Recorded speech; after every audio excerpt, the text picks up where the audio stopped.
دوستو، جیسے کہ ہم ذکر کر رہے ہیں کہ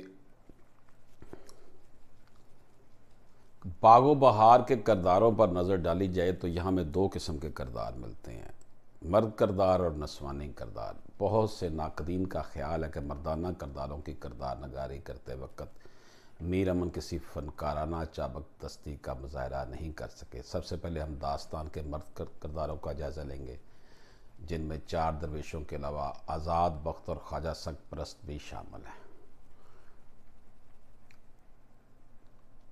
تو یہ عورتوں کے حوالے سے جب انہوں نے بات کی ہے تو اس کا اگر ہم جائزہ لیتے ہیں تو اس میں انہوں نے کافی جان ڈالی اپنے کرداروں میں۔ بہرحال پہلا درویش جو ہے، جیسے میں نے آپ کی خدمت میں بیان کیا کہ ملک اتجار کا بیٹا تھا، جو ملک اتجار تھا 14 سال کی عمر میں یتیم ہو گیا اور پھر اپنی نادانیوں کی وجہ سے اپنی دولت سے ہاتھ دھو بیٹھا، اور اس کے دل سے احساس خودی اور اعتماد عمل جاتا رہتا ہے اور اپنی بہن کے ٹکڑوں پر پلتا ہے۔ غیرت دلانے پر دمشق روانہ ہوتا ہے۔ وہاں اسے ایک زخمی شہزادی ملتی ہے جس کا علاج وہ بڑی محنت سے کرتا ہے اور اس کا ہر حکم بجا لاتا ہے، لیکن شہزادی اس کی پرواہ نہیں کرتی مگر وہ خوشامد کرتا رہتا ہے۔ دراصل خوشامد اس کی عادت بن چکی ہے۔ اس کے عشق میں چھوڑا پن ہے۔ اس کے علاوہ درویش مستقل مزاجی کی صفت سے بھی محروم ہے، اس لیے یوسف سوداگر سے بھی بہت جلد متاثر ہو جاتا ہے۔ مختصر یہ کہ پہلے درویش کے کردار میں مردانگی نام کی چیز نہیں، یہ ایک مجہول اور بودھا کردار ہے جو فرمانبرداری، خوش آمدی فطرت، عجز و انکسار کے باوجود دوسروں کو متاثر کرنے کی صلاحیت سے آری ہے۔ منہ میں سونے کا چمچہ لے کر پیدا ہونے والا یہ تاجر زادہ کسی مرحلے پر بھی شخصی وقار، انا پسندی یا خودداری کا مظاہرہ نہیں کرتا۔ اس کوتا بین، کم کوش اور نکمے شخص کی شادی شہزادی سے ہو جانا ایک اتفاق ہے، اور جنگل میں اس کو کھو دینا اس کی بے تدبیری، عاقبت ناندیشی اور بدنصیبی کا ثبوت ہے۔ دوسرے درویش کی جب ہم بات کرتے ہیں، دوسرا درویش جو ہے وہ فارس کا شہزادہ ہے۔ 14 سال کی عمر میں حاتم طائی اس کا سو بن جاتا ہے اور وہ زندہ جاوید رہنے کے لیے حاتم طائی کی پیروی شروع کر دیتا ہے۔ شہزادہ مذہبی ذہن رکھتا ہے اور سخاوت اس کے نزدیک روحانی ترقی کا ذریعہ تھی۔ پھر جب ایک فقیر سے بصرے کی شہزادی کا ذکر سنتا ہے تو بصرہ روانہ ہو جاتا ہے، اور جب شہزادی کو دیکھ لیتا ہے تو اسے اپنا دل دے بیٹھتا ہے۔ لیکن یہ شہزادہ دوسرے شہزادوں کے مقابلے میں اتنا خوش آمدی نہیں، اور وہ شہزادی کی خطرناک شرط کو بھی فوراً قبول کر لیتا ہے۔ اس سے ظاہر ہوتا ہے کہ وہ بہادر، عالی ہمت اور مہم جوئی سے نہیں گھبراتا۔ شہزادہ نیم روز کا راز معلوم کرنے کے بعد اس کے درد کا درماں ڈھونڈنے نکل پڑتا ہے۔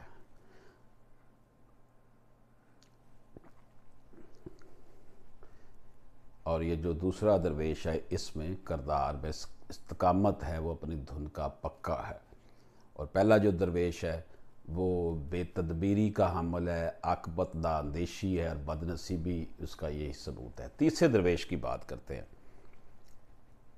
ملکجم کا شہزادہ ہے، اپنے والدین کی اکلوتی اور لاڈلی اولاد ہے، عاشق زار ہے اور عشق کا زخم خوردہ ہے۔ دوسرے درویشوں کی طرح یہ بھی خوش آمدی ہے، کہیں کہیں جرأت اور ذہانت کا مظاہرہ بھی کرتا ہے، مگر عشق کے میدان میں کوئی مارکہ سر کرنے کی اہلیت سے آری ہے۔ اکیلے ہی جب ہرن کا پیچھا کرتا ہے تو یہ بات ثابت ہوتی ہے کہ وہ ایک مہم جو اور نڈر اور پر اعتماد نوجوان ہے۔ اس کے علاوہ درویش سے جس طرح وہ فرنگ کی شہزادی کا حال معلوم کرتا ہے، وہ درویش کی متجسس طبیعت کی عکاسی کرتا ہے۔ شہزادی اور بہزاد خان جب ڈوبنے لگتے ہیں تو وہ انہیں کنارے پر کھڑا دیکھتا ہے، اس لیے درویش عشق کے معاملے میں بھی جو ہے وہ ایسا ہی واقعہ ہوا ہے۔ اس کی محبت میں کوئی بھی وقار نہیں ہے، بقول رائٹرز اپنے دور کے کہ وہ کمزور کردار ہے، بے جان اور ڈھیلا ہے۔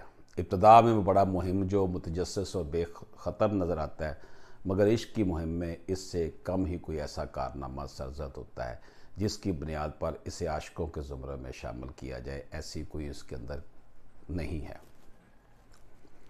चौथा दरवेश चीन के बादशाह का वली अहद है। इसने नाज से परवरिश पाई, अच्छी तरबियत हुई, लेकिन बेगमात और ख्वासों की सोबत में रहने की वजह से अक्ल व शऊर से आरी है और बेबाकी और जवामर्दी नाम की कोई शय इस चौथे दरवेश के अंदर नहीं मिलती, बल्कि कम ज़रफ़ी और बेवकूफ़ी के आसार नुमायाँ हैं। अमली दुनिया से ज़्यादा ख्याली दुनिया का बासी है। मुबारक नामी हबशी गुलाम पर इसे बेहद इतबार है। हर कड़े वक्त और मुश्किल मरहले पर शहज़ादा किसी जुर्रत या इस्तक़लाल का मुज़ाहरा करने की बजाय मुबारक हबशी से रुजू करता है। शहज़ादा शक्की मिजाज भी है और अपने जानसार गुलाम पर भी शक करने से दरेक नहीं करता। शहज़ादे की आकबत नांदेशी इस वक्त इंतहा को पहुँच जाती है जब वो मल्क सादिक जैसे ताकतवर जिन और अपने बाप के मुखलस दोस्त के साथ जंग अज़मा होकर शिकस्त से दो चार होता है। प्रिसाइज और कंसाइज एंड मुख्तसर बात यह है कि चौथे दरवेश की नकेल मुबारक हबशी के हाथ में, जो इसका अक्ल कुल और उसका वाहद साया और सहारा है। अब इसमें जो बादशाह आज़ाद बख्त है, ये आज़ाद बख्त रूम की सल्तनत का तनहा वारिस है। इसे दुनिया की हर आसाइश और सहूलत मैसर है। वो नेक है, इबादतगुज़ार है, सखी है। इन सब के बावजूद औलाद की नेमत से महरूम होने की वजह से अक्सर परेशान रहता है और 40 साल की उम्र तक पहुँच कर वो इक़्तिदार और इख्तियार से लाताल्लुक़ होकर गोशा नशीनी इख्तियार कर लेता है। और औलाद के लिए जब वो किसी खानका में जाता है तो वहाँ उसकी मुलाकात दरवेशों से होती है जो बारी बारी अपनी कहानी सुनाते हैं। तबीयत में उजलत परस्त वाक़या हुआ, इसलिए बग़ैर जुर्म साबित हुए अपने वफ़ादार वज़ीर की मौत का हुक्म देता है और बूढ़े सरपरस्त से कम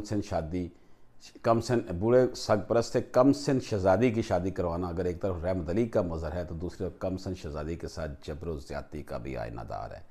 आज़ाद बख्त की दास्तान में दूसरे दरवेशों की तरह इश्क का अंसर शामिल नहीं है। इसकी मुहिम जोई की जहद दूसरे दरवेश के बरक्स मुख्तलिफ है। आज़ाद बख्त का किरदार मरकज़ी और बुनियादी है। बागो बहार जो है कि इसका ये जिंदा जावेद किरदार है। जो ख्वाजा सग परस्त है, ये किरदार बहुत शरीफ और बेवकूफ़ है। मालूम होता है कि इसमें दुनियादारी और अक्ल बिल्कुल नहीं है। अपने भाइयों से दगा पर दगा खाता है मगर फिर भी इन्हें अपना खैर खा समझता है। इसके भाई शैतान सिफ्त हैं। अपने भाइयों से धोखा खाने के बावजूद बार बार नेकी करना इसकी नेकी और शराफत और बर्दाश्त की निशानी है। भाइयों से शदीद मोहब्बत भी है, लेकिन जब वो बदला लेने पर आता है तो ऐसी सज़ा देता है जो किसी ने ना देखी हो ना सुनी हो। इसके साथ साथ किस्से के 4 दरवेशों की मानो ख्वाजा सरपरस्त खुशामदी भी और ज़्यादा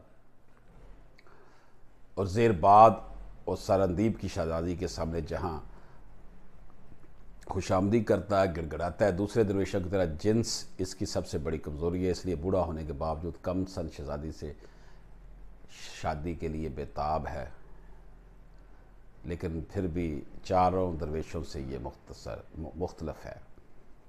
दोस्तों, हमने सिर्फ 4 दरवेशों की बात करनी थी, उसमें ख्वाजा सरपरस्त की बात कर दी और जो मुख्तार है उसकी बात तो इसलिए की कि वो मरकज़ी किरदार था। ये बागो बहार जो किताब है, ये मीर अमन दहलवी की तसनीफ़ करदा एक दास्तान है जो उन्होंने फोर्ट विलियम कॉलेज में जॉन गलग्रस की फरमाइश पर लिखी। आम ख्याल है कि बागो बहार को मीर अमन ने अमीर खुसरो की फ़ारसी दास्तान किस्सा 4 दरवेश से उर्दू में तर्जमा किया, लेकिन ये ख्याल जो है इसकी कोई सनद नहीं है। हाफ़िज़ महमूद शेरानी ने तहकीक से ये साबित किया है कि इस किस्से का अमीर खुसरो से दूर दूर का भी वास्ता नहीं। इनके मुताबिक ये किस्सा मोहम्मद अली मासूम की तसनीफ़ है। बागो बहार फोर्ट विलियम कॉलेज की देन है जो अंग्रेज़ों को मुकामी ज़बानों से आशना करने के लिए कायम किया गया था और यही अमीर अमन ने बागो बहार को जान गुल क्राइस्ट की फरमाइश पर मीर हुसैन अता तहसीन की नौ तर्ज मरसा से इस्तेफ़ादा करके तसनीफ़ किया। इस तरह यह दास्तान उर्दू नसर में एक संग मील की हैसियत रखती है। इसे बजा तौर पर जदीद उर्दू नसर का पहला सहीफ़ा करार दिया गया है।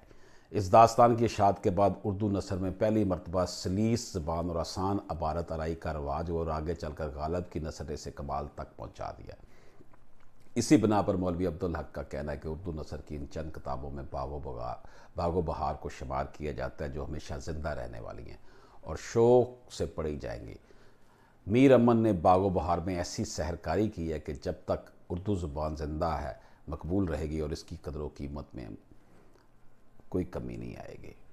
तो दोस्तों ये इसमें दरवेशों की कहानियाँ थी और 4 दरवेशों का किस्सा है जो हमने मुख्तसर आपके साथ बयान किया। लेकिन पहला जो दरवेश है और उसके साथ साथ जो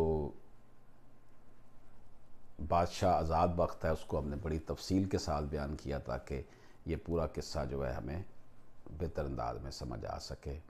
मैंने अपने तईं जो मुझे मटीरियल मिला मैंने आपकी खिदमत में पेश किया। इजाज़त दीजिए। अल्लाह हाफ़िज़।